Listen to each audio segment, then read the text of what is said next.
High বন্ধু, দেখার একটা কাজ নিয়ে চলে এলাম। কাজটার নাম হচ্ছে গুন্ডু। মানে আমার অভিজ্ঞতা থেকে এটাই মনে হয়, এটা গুন্ডুই বলে। জানি না তোমরা কে কি বলো, কমেন্ট করো। এটাকে গুন্ডু বলতেই জানি, যতটা আমার মনে হয়।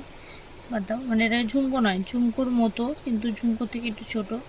এটা হয়তো কোনো ঝুমকোর সাথে বা ইয়ারিংয়ের সাথে হয়তো নিচে ঝুলবে, তাই।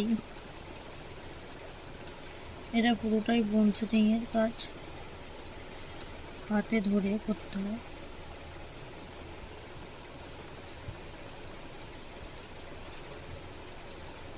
দেখো,